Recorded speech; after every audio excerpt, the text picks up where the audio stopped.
Once upon a time, there was a peasant. He had a hard life, working all year round, little better off than a slave, and with no say in what went on. He was diseased, he was downtrodden, and he was dirty.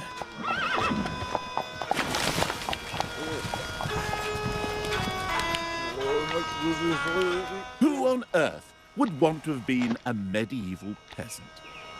Brush your shirt. Being a peasant in the Middle Ages must qualify as the worst job in history. But of course we're only guessing, because being peasants, they didn't leave behind much record of their existence.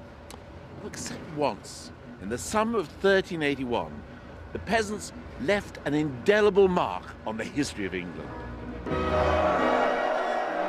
The peasants' revolt took everyone by surprise. It was quite astonishing.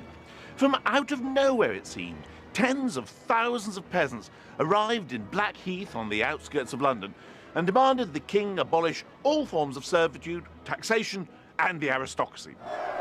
The king, who was only 14 at the time, quite understandably said he'd need to think it over. The peasants, however, wanted liberty, equality, and brotherhood. And when did they want it? Now!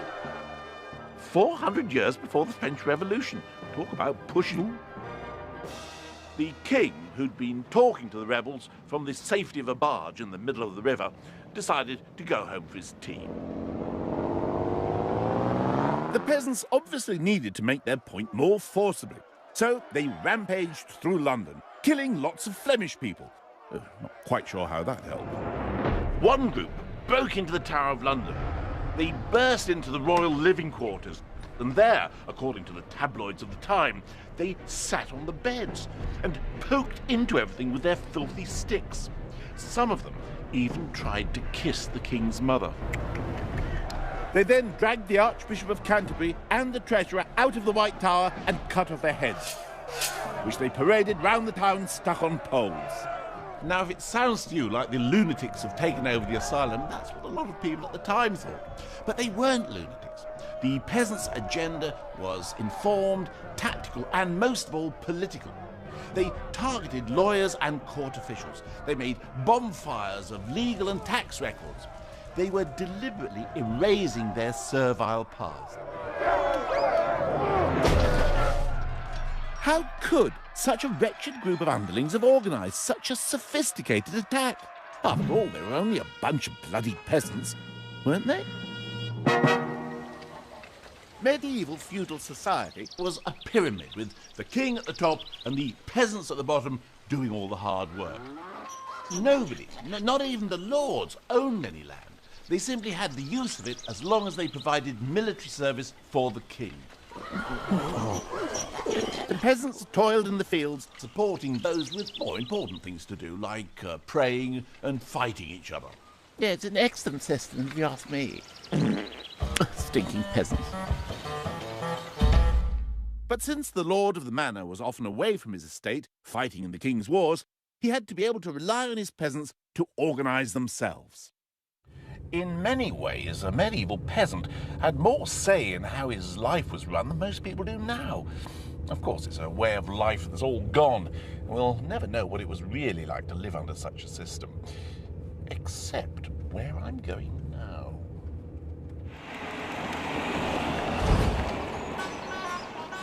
The village of Laxton in Nottinghamshire is the only place in England that still works on the medieval system, the centre of which is the so-called court leet, elected every year by the village farmers.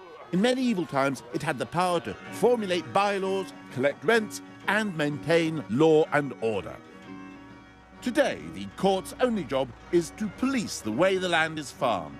Once a year, on jury day, the jurors head out to check that no one is breaking any of the rules.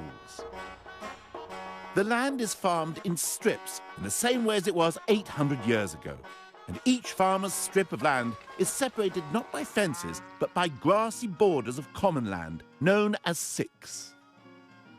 This little green strip of grass is the dividing furrow between the two strips. This one belongs to Mr. Godson and that one belongs to Mr. Noble. What do you mean it's not straight? Well, Wiggly. I imagine we're going to be big, you know, some couple of yards of nice grass. And woe betide anyone caught ignoring these boundaries. As soon as we got there, an offence was spotted. A stray piece of turf. What do you think's left this here, Roy? Ought to be put back in, yeah. So this is what you call soil on the common land. Shoveling in. What you call shoveling in. Yeah. But we don't put it back in. Whoever's done it should have done it. That is a serious offence. So how much do you think they'll get fined for that then, right? Oh, about £2, I think, yeah. It's quite stiff, actually. Yeah. Then down to the serious matter of marking out the boundaries of each farmer's land, using the same high-tech methods developed in the Middle Ages, which leave plenty of room for debate. To there, where Oller is, look. See it? There? Yeah. I reckon he wants to be there. 5. Offences such as ploughing over boundaries are taken very seriously and will be judged at the meeting of the court, a solemn affair which takes place, as it has done for centuries, in the local pub. Right then, gentlemen, I'll call the court to order. Oh yea, oh yea, oh yea, all manner of persons who owe suit and service to the court leet of the Queen's most excellent majesty, draw near and give your attendance. God save the Queen and the Lord of this court leet. The presentment shows the dikes are satisfactory. There's a fine of £10 on Stuart Rose for ploughing too far into the meadow ends sick. So, Mr. Rose, do you have any comment on that? Yeah, well, that was I ploughed to an original peg, which was already in the sick. So I thought I was ploughing in the right place, and I think £10 fine is a bit harsh. Do you accept that it was the wrong place now? Yeah, slightly, but I was ploughing to where it had been marked out. Any comments from anyone else? I think the fine should stand. In medieval times, a man could be tried for murder in this I thought court. was right at the time. Well, the proposal of the court then is to reduce the fine from £10 to £5. Everyone in favour? Yes.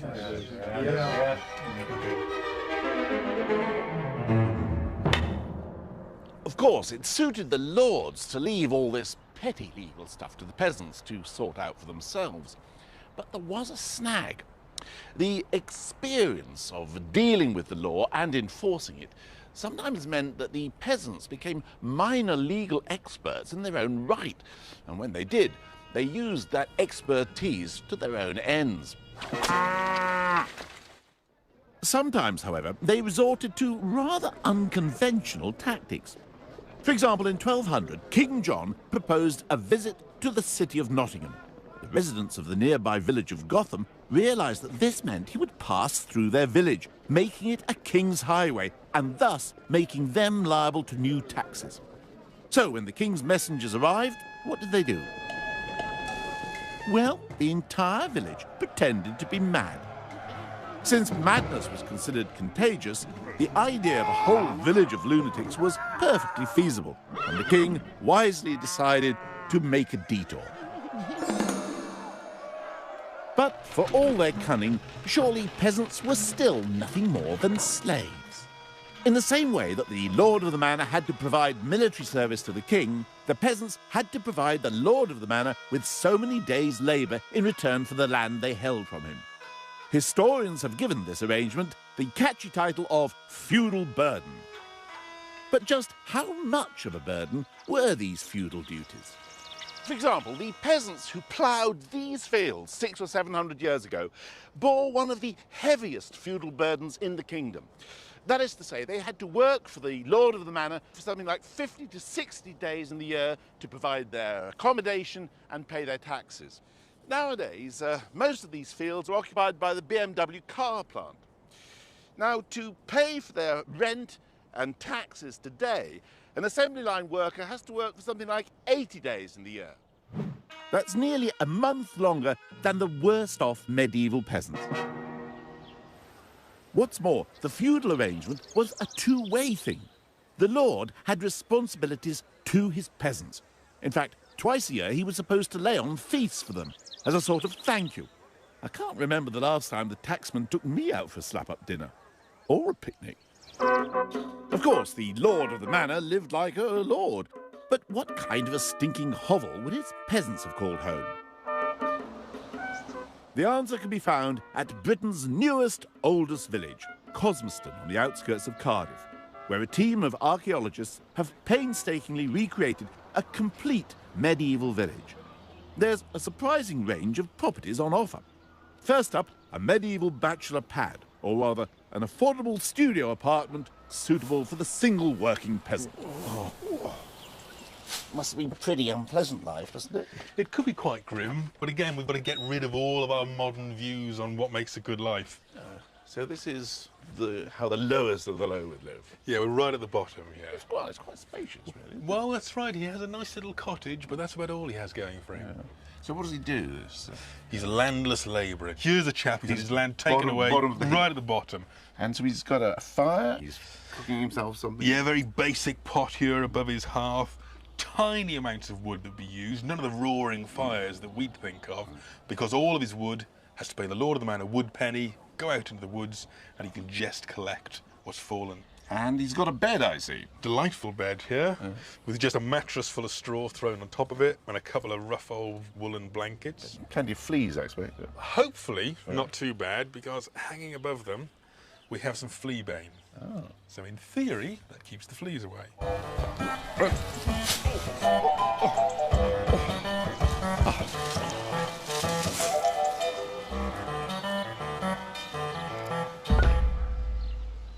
If that was the bottom of the heap, what was it like on the top of the bottom of the heap? Next on the tour, an upmarket, semi-detached family home. A decidedly des res for the upwardly mobile professional peasant couple. So whose house is this, then? Now this is the Reeves house. And what's a Reeve? So Tell me what we're going up market here. Every year, the free men of the village vote for who they want to be the Reeve. Yeah. And the Reeve is almost like a village manager. Keeps an eye on things, makes sure that everybody's farming the land properly. He's a wealthy man, a wealthy villager. So he doesn't make his money out of being Reeve. He owns a lot of land. That's right. He is the Land Rover Greenwelly farmer. And a very, very upper-class fireplace. Oh, he can afford it. Yeah. Definitely. A Welsh dresser, I see.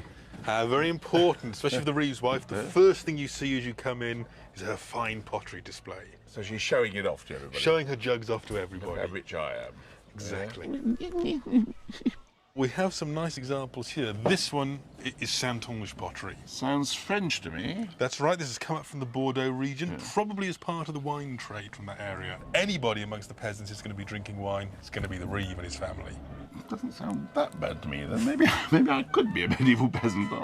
I'll think about it.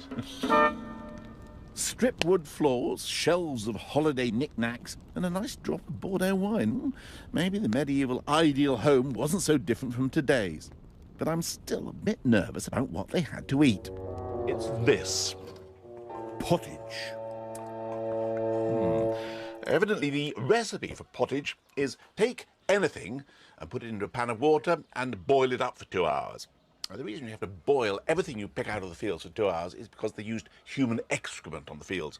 So even lettuce had to be boiled, which made the salads rather soggy. Anyway, let's try the pottage. Well, it's pretty disgusting. But you could have cheered it up, I suppose, with a few herbs, maybe even some garlic. They also had an instant form of pottage, and you could take this into the fields with you, and then you could liquefy it with a bit of beer and eat that if you wanted to. Anyway, the good news about being a peasant was that you got to drink plenty of beer. They didn't have hops until 1420, when they were imported from Flanders. So before that, you had to flavour the beer with other things, like bog myrtle, this one's flavoured with. It's basically the same sort of stuff. Let's have a taste of that. Of course, they tended to drink alcoholic drinks rather than water, because the water was usually not very drinkable. That's very nice, actually. Every village was dominated by its church, and the peasants' social life revolved around it.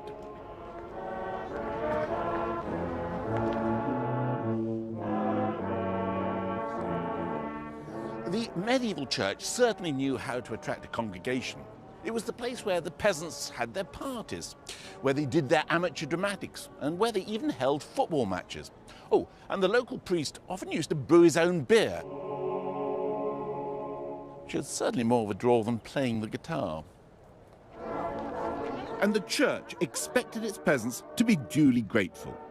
Here in Painswick, Gloucestershire, a rather quaint ceremony has survived from medieval times. Peasants would show their love of the church by giving it a big hug.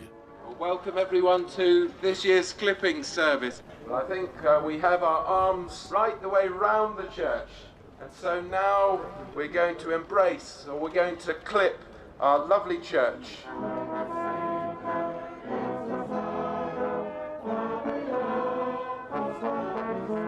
Another reason they were so fond of the church may have been that it provided plenty of holidays, or rather, holy days. If you thought we have more leisure time today, think again.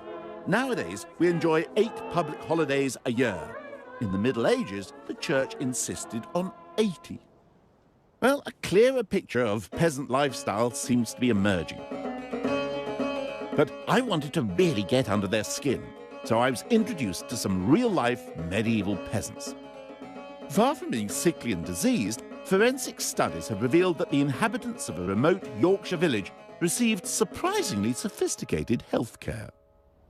What about this chap here? We've got a skull with a big hole in the middle of it. Right, this is absolutely extraordinary. What this seems to be is a cranial injury that was treated by neurological surgery. This individual suffered a blunt injury to the head just around the time of the Norman Conquest. Where this hole is, that would have been where the bone was shattered into small fragments. And if you look carefully at this, you can see where the surgeon made his incisions. Really? The guy's been hit on the head, and the surgeon said, I've got to get rid of those pieces of fragments of skull. They knew that was bad to have the fragments of skull. Exactly, yes. So this guy's wandering around with a hole in his head. Oh, yes, yes. I mean, this would have been covered by his scalp. Or a bit of skin would have grown over it. Oh, yes, yes, exactly. Yes, he wouldn't have had a hole right through to the brain. And he'd have been perfectly all right with it. The bones reveal that some peasants lived well into their 60s, and whilst there are signs of malnutrition, their diet did have its benefits. One of the upsides is that they did have quite good dental health. There is very little tooth decay, and we can see That's here, because they're not having sugar and stuff like that. they're not having sugar, and also it's a very coarse diet, which is tend to scour the teeth clean. And we can see this here, and that means that there's no chance for dental decay to get started. But a toothbrush still wouldn't have gone amiss in some cases. If we look at this one here, as you can see, these huge shaggy deposits on the teeth. Oh, it's disgusting. Right, well, this is actually mineralised dental plaque. This has accumulated over the years of his life. And that shows quite clearly there's no effort at oral hygiene amongst these people. Oh, God, he must have had terrible breath. Chronic halitosis seems to have been a bit of an issue. In Wales, a peasant woman could divorce her husband on the grounds of bad breath. Clearly, they weren't stupid. And historians now believe that the peasant class wasn't as ignorant as was once assumed either. It was all about getting your child in the right school, which in the Middle Ages meant being snapped up by the church. Village priests often taught the sons of villagers their ABC, and perhaps 1 in 10 of these boys would go on into the clergy. Some sons of peasants went on to become high-flying members of the intelligentsia, like this chap here, William of Wickham. William may have been born a humble peasant, but he rose to become the richest and one of the most powerful men in England. He was Lord Chancellor not once, but twice, and he put his fortune to good use. He founded this place, one of the oldest public schools in the country, Winchester College. Oh, very nice.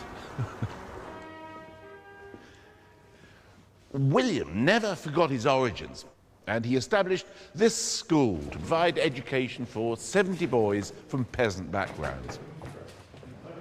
Not so many peasants around here nowadays, but William's cryptic motto still hangs above today's pupils.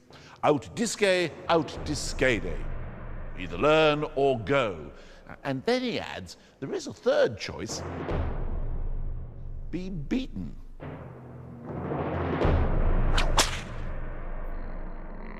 But we should be clear that literacy wasn't sought after by the peasants so they could do a spot of bedtime reading or improve their crossword skills. What they wanted was to be able to make out enough words in Latin to check references to themselves and their land in the court rolls. And checking court documents was something that was going to come in very useful for the peasants in the tumultuous times that lay ahead. For most of the 13th and early 14th century, England had an almost Mediterranean feel. Bumper crops and a booming economy, and the population doubled. But then that old enemy of the English struck. No, I don't mean the All Blacks, I mean the weather. Heavy rain and low temperatures caused crops to rot and entire villages to sink. People were starving to death. Surely it couldn't get any worse than this. But it could. On top of the famine came something even more dreadful. The Black Death. An already weakened population was devastated. To many people, it seemed that God had deserted them, and they struggled to reconcile this terrible catastrophe with their beliefs. Here in the church at Ashwell in Hertfordshire, the plague has left its mark, quite literally. Over 650 years ago, the desperate local priest scratched these words onto the walls of his bell tower. You can see here, it says, Primula Pestis, the first plague, 1349. And then below, he's incised into the walls in deep letters, a big M, that's 1,000, and then 350. In 1350, he puts Miseranda ferox e violenta, miserable, fierce, and violent the plague has been. And then below he writes, the dregs of the population are left behind to bear witness, and a mighty wind thunders across the world.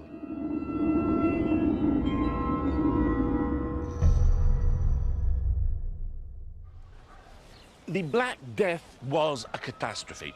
But ironically, those who survived found they were better off than they ever had been. You see, the population of England had been almost halved, and labour was scarce, and ordinary farm workers suddenly found they were in a position to call the shots. Peasants began to refuse to fulfill their feudal duties. They started to negotiate wage increases and even began to be paid in hard cash. Some left their manors and acquired their own free land. All this, of course, got up the noses of the aristocracy. If there was more wealth around, they saw no reason why the peasants should have it. So they introduced laws to restore compulsory labour and force wages back down to the levels before the Black Death. But what seems to have especially irritated the aristocracy was the way the peasants were dressing. This season's peasant ditched drab workwear in favour of bright colours, tighter hose and even fur. Some peasants were spending almost the same on clothes as certain noblemen. So laws were introduced dictating what different classes could wear. For example, for any person below the level of craftsman, pointy shoes were a fashion crime. Literally. All of which stoked the fires of peasant resentment. The final straw was when the barons imposed a poll tax to pay for their war in France. This was bitterly resented because it meant that everybody had to pay the same, rich or poor. And to make matters worse, the government got its sums wrong. They based their calculations on the population size before the Black Death. So when they failed to raise the amount they expected, they imposed a second poll tax. And that was when the unthinkable happened. The peasants took up arms and revolted. From all over England, they converged on Canterbury and marched to London, maybe as many as 60,000 of them. With no emails or mobile phones, how could the peasants have organised all this? Could it be that they were making use of their newly acquired literacy to spread word of the revolt? Two of the chroniclers record what they claim were letters that the peasants were circulating amongst themselves. Now, the letters are written in English, but they're very cryptic, and we don't really know what they mean. But it could be that they contain detailed, coded instructions for the revolt. This is the one in Thomas Walsingham's chronicle. And you can see here it says, John Sheep greeteth well John Nameless and John the Miller, and biddeth them chastise well Hob the Robber. and look, shape you to one head and no more. Knoweth your friend from your foe, have it enough, and say who. Now, it may be that when it says, chastise well Hob the robber, those are instructions to the peasants not to do any looting, and only to destroy documents and records. And then it says, look, shape you to one head and no more. Well, it could be just instructions saying, just only have one leader. But on the other hand, it may be instructions to go on pilgrimage to Canterbury, where the peasants assembled first. And the focal point was the head of Thomas a Becket. And finally it says, knoweth your friend from your foe, and say who. These could be absolute rigid instructions to distinguish your friends from your enemy by the battle cry. The climax of the peasants' revolt must rank as one of the most extraordinary scenes in history. Tens of thousands of rebelling peasants confronted the country's aristocracy, led by the king, a 14-year-old boy. The peasants' leader, Wat Tyler, rode towards the boy king to make his demands, and then took a swig from a jug of ale, whereupon the mayor of London charged and cut him down. It looked as if the huge throng were about to attack the aristocracy, but the king suddenly rode forward and shouted, "I'll be your leader, follow me!" The king granted the peasants pardons and promised to abolish serfdom. But once the rebels had dispersed, the barons quickly set about slaughtering the ringleaders. Thousands of peasants died. The peasants' revolt failed. However, the ideal of freedom and of owing deference to no one was a lasting legacy of the medieval peasant. But there's a sting in the tail to the peasant story. The lords realised that if the peasants were now free from any labour obligation to them, they were likewise free from any obligation to care for their peasants. The social consensus of the feudal system had broken down. And there was worse to come. Peasants were about to come face to face with their real enemy, sheep. You see, your average lord could make more money out of sheep than he could out of peasants. And for a start, there's a lot more wool on a sheep, and you can eat them, which is possible with peasants, but socially tricky. So the lords started to throw the troublesome and uneatable peasants off the land and replace them with these chaps. The social landscape of Britain changed forever. There's nothing intrinsically terrible about the peasant's life. In fact, there were times in the 14th century when it was pretty fine. It deteriorated when the lords fenced in the land, and it got even worse in the Industrial Revolution. And small farmers are still up against it. The life of the peasant depends on the society. But it's sobering to think that compared to a lot of people's lives today, some medieval peasants had it pretty good.